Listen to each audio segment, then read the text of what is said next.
அந்த equity equality என்கிற ஒரு விடயம் தெரியாமலே எங்களுடைய அரசாங்கம் போய்கொண்டிருங்க நினைக்கும் போது சரியான கவலையாக இருக்கிறது. ஈக்விட்டி என்றா என்ன, ஈக்குவாலிட்டி என்றா என்னன்னு கூட தெரியாது. எல்லாருக்குமே 25,000 ரூபா, முழங்கால் அளவு தண்ணி வந்தவனுக்கும் 25,000 ரூபா, வீடு முழுக்க இல்லாமல் போனவனுக்கும் 25,000 ரூபா, என்பிபிக்கு வேலை செய்தவங்க முழு பேருக்கும் 25,000 ரூபா, வீடு இல்லாதவனுக்கும் 25,000 ரூபா, வீட்டு அட்ரஸும் இல்லை ஒன்றும் இல்லை அவனுக்கும் 25,000 ரூபா. இடைத்தங்கள் முகாம் ஒன்றை கட்டியிருக்காங்க 2ஆம் தேதி.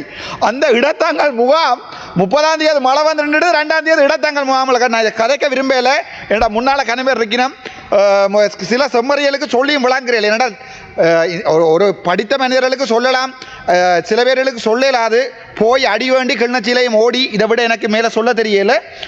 முக்கியமான விடயம் ஒன்றை ஞாபகப்படுத்தணும். இந்த நேரத்தில் வடக்கு கிழக்கு மற்றது முழு பிரதேசங்களையும் படுமோசமான நிலைமை இருக்கிறது. ஆகவே இங்கே அரசாங்கம் பிழை, எதிர்கட்சி பிழை என்று இப்போ நான் பார்த்து கொண்டிருக்கிறேன். இங்கே 2 நாள் நான் தண்ணிக்குள்ள ஃபுல்லாக 2 நாள் வெளியே வரையலாம் இருந்து பார்த்தால் அரசாங்கம் பிள்ளை என்ற அடிபாடு அங்கே நடக்குது. இல்லை நீங்கள் தான் பிள்ளை, நீங்கள் நடக்குது. வெக்கம்.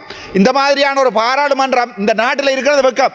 நீங்கள் இந்த பாராளுமன்றத்துக்கு இன்றைய தினம் செலவழிக்கிற பணத்தொகையை எடுத்துக்கொண்டே வீடுகளை இழந்த, தந்தை இழந்த, தாய் இழந்த ஒவ்வொரு குடும்பத்துக்கும் 10 லட்சம் கொடுத்திருந்தீங்கள் என்று சொன்னால் சாகும் வரைக்கும் இந்த அரசாங்கத்தை அந்த மக்கள் ஞாபகம் வச்சிருப்பார்கள். ஆனால் கவலை என்னென்றால் நாங்கள் எங்களுக்கு அடிபட்டு கொண்டிருக்கிறோம், இங்கால அங்கால என்று மாறி மாறி சொல்லிக் கொண்டிருக்கிறோம். அதிலே அந்த ஒரு சில அமைச்சர்மார் கவுபோய் மாதிரி கப்புகளையும் போட்டுக்கொண்டு, ஐயா நீங்கள் ஒரு அமைச்சர், தயவு செய்து விளங்கிக் கொள்ளுங்கோ, ஒவ்வொரு நாளும் ஒவ்வொரு உடுப்புடவையோட போய் நின்று கொண்டு கோமாளித்தனம் பண்ணாமல் பிக்காளித்தனம் பண்ணாமல் தயவு செய்து வடக்கு மாநிலத்துக்கு இருக்கிற மரியாதையை காப்பாற்றி கொண்டு நான் சில விடயங்களை சிங்களத்தில் சொல்ல வேண்டும்.